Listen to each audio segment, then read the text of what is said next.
Now look at the question number 7।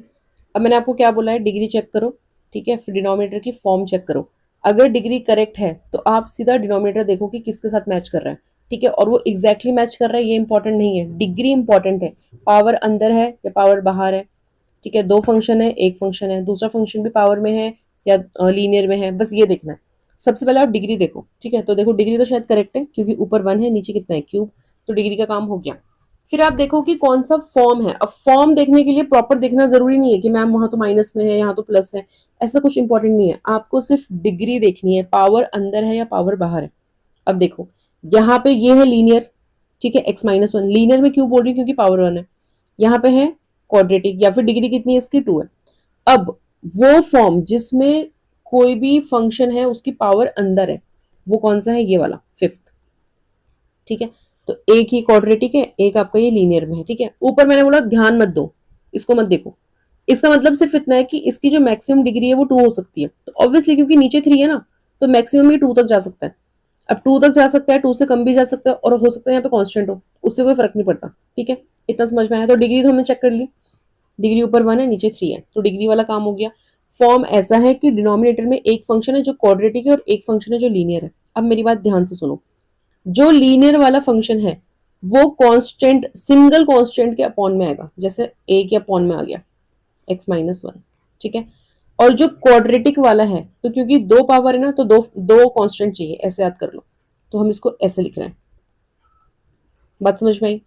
तो क्या हम इसको ऐसे ही लिख सकते हैं? नहीं, कंसेप्ट समझो, रटना नहीं है, ठीक है, बिल्कुल एज इट इज इसको लर्न मत करो। आप सिर्फ कंसेप्ट समझो, कंसेप्ट ज्यादा कुछ नहीं है, दो ही कंसेप्ट है, डिग्री और नीचे डिनोमिनेटर में फॉर्म, खत्म, ठीक है। अब कंसेप्ट ये है कि जो सिंगल है, जो लीनियर है, जो सिंगल पावर है, जो लीनियर वाली टर्म है, वो आपके सिंगल कांस्टेंट के डिनोमिनेटर में आ रही है। तो क्या मैं इसको ऐसे लिख सकती हूँ, a x plus b upon में x square plus 1 and then plus में सी अपॉन में x-1 लिख सकती हूँ।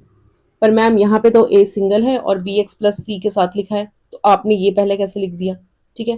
तो मैं इसीलिए बोल रही हूँ कंसेप्ट पे ध्यान दो, रटो मत, ऐसे मत रटो कि नहीं बी एक्स प्लस सी ही आएगा, ऐसा नहीं, ऐसा नहीं होता है, ठीक है। हम इसको ए एक्स प्लस बी की फॉर्म में भी लिख सकते हैं। कंसेप्ट क्या है, कंसेप्ट ये है, डिनोमिनेटर अगर लीनियर है तो वो सिंगल कांस्टेंट के साथ आएगा, और अगर क्वाड्रेटिक है तो वो इस फॉर्म में आएगा, ए एक्स प्लस बी, मतलब दो कांस्टेंट, एक वेरिएबल के साथ और एक सिंगल कांस्टेंट। समझ में आया? तो इस फॉर्म में। तो क्या हम इस क्वेश्चन को ऐसे लिख सकते हैं? बिल्कुल लिख सकते हैं, कोई गलत नहीं है इसमें, और मैं ये क्वेश्चन इसी फॉर्म से करवाऊंगी, क्योंकि मैं चाहूँ तो आपको इस फॉर्म से करवा सकती हूँ, बट फिर ना आप लोग वैसे ही याद करोगे, आपको लगेगा ऐसा ही है, ठीक है। तो वो ही तो मुझे ब्रेक करना है कि नहीं, रटना नहीं है, ठीक है ना। अब देखो, आप चाहो ट्राई करने के लिए इसको, इस क्वेश्चन को आप इस फॉर्म से कर लो। अब इस फॉर्म से करने के लिए मैं थोड़ा सा हिंट दे रही हूँ, इसको पहले लिख लो, ठीक है, x-1 पहले लिख लो और इसको बाद में लिख लो, ठीक है, और फिर आप इसमें ये फॉर्म अप्लाई करो, ठीक है। मैं आपको बता रही हूँ दूसरे मेथड से, ठीक है, मेथड दूसरा नहीं, बस फॉर्म थोड़ा सा हम चेंज कर रहे हैं जानबूझ के।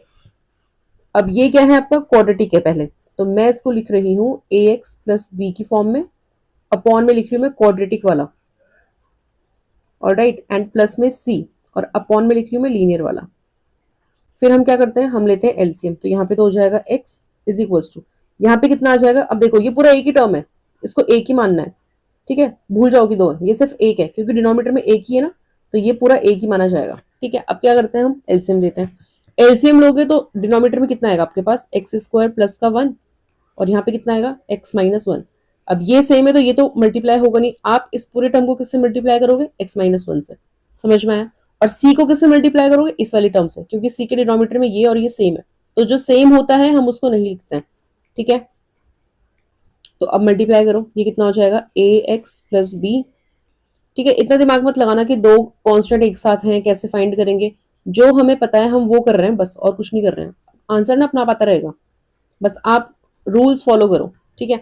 अब हमें क्या पता है, देखो हमने इससे पहले वाली एक्सरसाइज में क्या सीखा था, कंपेयर करना, लेकिन यहाँ पे कंपेयर करना थोड़ा सा डिफिकल्ट भी है, ठीक है, बट ऐसा नहीं है कि वो यूज नहीं होगा, जहां पे हमको लगेगा कि कंपेयर करना ज्यादा कन्वीनियंट है तो हम कंपेयर करेंगे। अभी हमें क्या लग रहा है, अभी मुझे फिलहाल इतना दिख रहा है कि अगर मैं इस एक्स को 1 रख दूं तो ये पूरी टर्म 0 हो जाएगी, मुझे एटलीस्ट सी तो मिलेगा। अब देखो एक्स की जगह पे हम क्या रख रहे हैं, 1, ठीक है। तो यहाँ पे 1 रखो, लेफ्ट साइड में ये कितना हो जाएगा 1। ठीक है, मैं डायरेक्ट आंसर लिखूंगी, ये रफ पार्ट है, ऐसे समझो इसको रफ में करना है। ठीक है, चलो अब यहाँ पे आओ, ये कितना हो जाएगा, अच्छा यहाँ हम वैल्यू रख ही नहीं रहे, यहाँ पे रखो डायरेक्ट 1 माइनस 1 0, तो ये पूरा टर्म 0 हो गया। यहाँ पे आ जाओ सी के पास, कितना हो जाएगा 1 स्क्वायर 1 एंड 1 प्लस 1 2, तो सी की वैल्यू कितनी आ गई, इस 2 को नीचे भेज देंगे 1/2। इतना समझ में आया, तो मैं डायरेक्ट लिख रही हूँ कि 1 रखने पे हमको सी की वैल्यू मिलती है 1/2। ये तो सी की वैल्यू हो गई।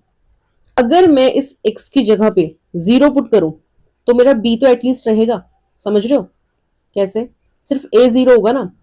देखो यहाँ पे 0 पुट करो, ये कितना हो जाएगा left side 0 is equal to, यहाँ पे 0 पुट करो तो a इंटू 0 कितना हो जाएगा 0 plus b as it is -1 कितना हो जाएगा -1 मल्टीप्लाई में। ठीक है, फिर प्लस में आ जाएगा c, फिर ये हो जाएगा 0 + 1 1, that mean c as it is. अब हमने c की वैल्यू फाइंड करी है ना, तो उसका एटलीस्ट यूज करके हम b तो फाइंड कर सकते हैं। ठीक है, तो इसलिए मैं बोल रही हूँ सबसे पहले यही चेक करो कि कोई वैल्यू 0 हो रही है क्या, तो एक टर्म एक कांस्टेंट की वैल्यू एटलीस्ट फाइंड करो। अब ये कितना हो जाएगा माइनस का b प्लस में c एंड इज इक्वल में कितना है 0, that means b is equal to c, क्योंकि इस b को इधर शिफ्ट करोगे तो पॉजिटिव में हो जाएगा। तो b और c की वैल्यू सेम है, तो c की वैल्यू कितनी है 1/2, तो b की वैल्यू भी कितनी हो जाएगी, b की वैल्यू भी हो जाएगी आपके पास 1/2। इतना समझ में आया। अब हमें a फाइंड करना है। जैसे ही आपके पास दो कांस्टेंट फाइंड हो जाए ना, थर्ड की तो आप चिंता करो ही मत। नाउ अब देखो x की जगह पे -1 पुट कर रहे हैं। ठीक है, x को -1 पुट करो, x की जगह पे -1 लिखा इज इक्वल टू ax, तो a इंटू -1 माइनस का a प्लस b, मैं साथ साथ वैल्यू भी पुट कर रही हूँ। ठीक है, तो b कितना है 1/2 एज इट इज। ये हो जाएगा x -1, x कितना रख रहे हैं हम -1, तो -1 कितना हो जाएगा -2, मैं डायरेक्ट लिख रही हूँ -2, समझ में आया। प्लस में c कितना है 1/2 इंटू एक्स स्क्वायर प्लस 1, तो x कितना है -1 का स्क्वायर 1, 1 + 1 2, तो ये कितना हो जाएगा 1, समझ में आया। अब ये वाला 1 हम इधर शिफ्ट कर रहे हैं, कितना हो गया -1 -2 हो जाएगा, तो मैं यहाँ पे डायरेक्ट लिख रही हूँ माइनस का 2 इज इक्वल्स टू, ये कितना है माइनस का a प्लस में 1/2 एज इट इज, एंड यहाँ पे है माइनस का 2, माइनस के 2 से माइनस के 2 को हम कैंसिल कर देंगे, यहाँ पे बचेगा 1। ठीक है, तो डायरेक्ट इसके बाद लिख रहे हैं हम यहाँ पे 1, यहाँ पे आ गया 1/2 एज इट इज, यहीं पे रखेंगे और इस वाले 1 को हम उधर शिफ्ट करेंगे तो माइनस का 1, तो a की वैल्यू कितनी आ जाएगी माइनस का 1/2। क्लियर हुआ, तो मैं यहाँ पे लिख रही हूँ a is equal to minus में 1/2। इतना समझ में आया। नाउ अब हम क्या करेंगे, अब हम इनकी वैल्यूज पुट करेंगे इस वाली इक्वेशन में। ठीक है, जो हमने जिस फॉर्म में कन्वर्ट करा है, और सिंपली इंटीग्रेट कर देंगे। अब एक चीज का ध्यान देना, यहाँ पे है ax प्लस बी। ठीक है, सेपरेटली समझना इसको, ax plus b and denominator में कितना है x स्क्वायर प्लस 1। क्या हम इसको सेपरेट कर सकते हैं, इसको मैं अलग लिखती हूँ एंड b के साथ इसको मैं अलग लिखती हूँ। ठीक है, ऐसा हम कर सकते हैं, बिल्कुल कर सकते हैं। चलो अब सेपरेट कर रहे हैं, साथ साथ वैल्यू भी पुट कर रहे हैं। कैसे, a की वैल्यू कितनी है -1/2 इंटीग्रेशन, और a के साथ क्या है x, डिनोमिनेटर में क्या है एक्स स्क्वायर प्लस 1। इतना समझ में आया। प्लस बी की वैल्यू कितनी है 1/2 इंटीग्रेशन dx अपॉन में कितना आ जाएगा एक्स स्क्वायर प्लस 1। ठीक है, प्लस सी की वैल्यू कितनी है 1/2 dx एंड अपॉन में x -1। ठीक है, क्लियर है। अब क्या करेंगे, सिंपली आप इसको इंटीग्रेट कर दोगे। अब ध्यान से समझना, मैंने क्या डिस्कस करा था, हमने इससे पहले हर एक पार्ट में डिफरेंट मेथड्स अप्लाई हो सकते हैं। अगर आप देखोगे ना, ये वाला ये आपका टी लेट करके हो रहा है। ठीक है, ये आप देखोगे ना, ये वो वाला फॉर्म है एक्स स्क्वायर और वो ए स्क्वायर वाला। ठीक है, यहाँ पे आपका लॉग लग रहा है, समझ रहे हो। तो इसलिए मैं आपको बोल रही हूँ, जितना भी हमने प्रीवियसली पढ़ा है वो सब इंपॉर्टेंट है, वो आपका यूज होगा ही होगा अल्टीमेटली। ठीक है, आप ना ऐसे क्वेश्चंस को ऐसे भी लिख सकते हो, मान लो आपने इन तीनों को इज इक्वल्स टू आई लिख लिया। ठीक है, आई मतलब इंटीग्रेशन सबका। अब ये पूरे पार्ट से इंटीग्रेशन के, तो मैं इस फर्स्ट वाले फंक्शन को I1 मान रही हूँ, सेकंड वाले फंक्शन को I2, थर्ड वाले फंक्शन को I3, और इन तीनों का सम कितना होगा I। ठीक है, फिर आप क्या करो, आप सबको सेपरेटली सॉल्व करके वापस यहीं पे पुट कर लो, ऐसे भी कर सकते हो, या फिर आप डायरेक्टली इनकी प्लेस में इन्हीं का इंटीग्रेशन करके फाइनल सॉल्व कर सकते हो। तो मैं तो प्रेफर करती हूँ डायरेक्ट वाला, क्योंकि ये फालतू की चीजें लिखने से हम बच जाते हैं, टाइम हमारा वेस्ट नहीं होता। ये कितना है I1 is equals to -1/2 and x upon में आ जाएगा एक्स स्क्वायर प्लस 1। ठीक है, अब इसका इंटीग्रेट करना है हमको। हम क्या कर रहे हैं, एक्स स्क्वायर को टी लेट कर रहे हैं। इनफैक्ट एक्स स्क्वायर प्लस 1 को ही टी लेट कर लेते हैं क्योंकि 1 0 हो जाएगा ना। डिफरेंशिएट करो, कितना आएगा 2x dx is equals to dt। फिर ये कितना हो जाएगा x dx is equals to dt by 2।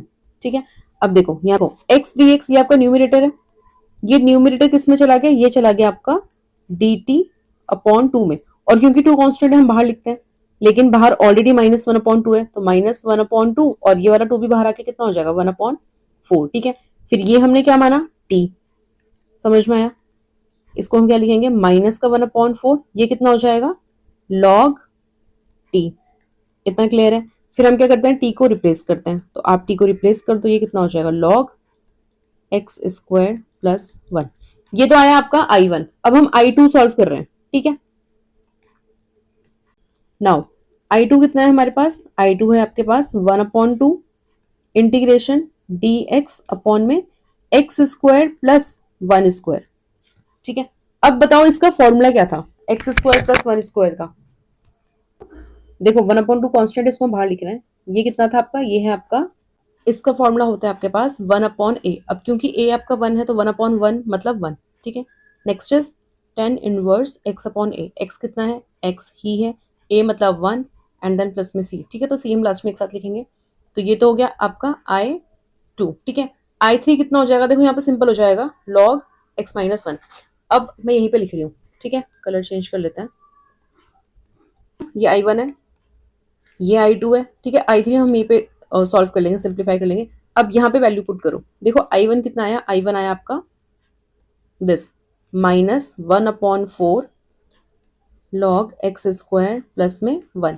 ये आपका कितना आया I1। I2 कितना आया +1/2 tan इनवर्स x। ठीक है, और I3 कितना आएगा आपका प्लस में 1/2 log and x minus 1 and plus c and that is the final answer.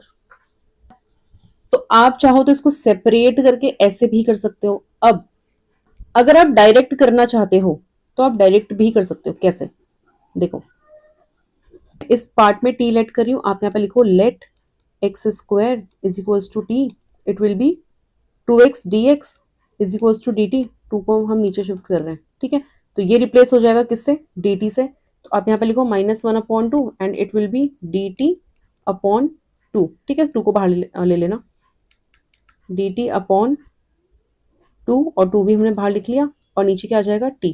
ये तो इस वाले पार्ट में हो गया। फिर आप कॉमा कर लो।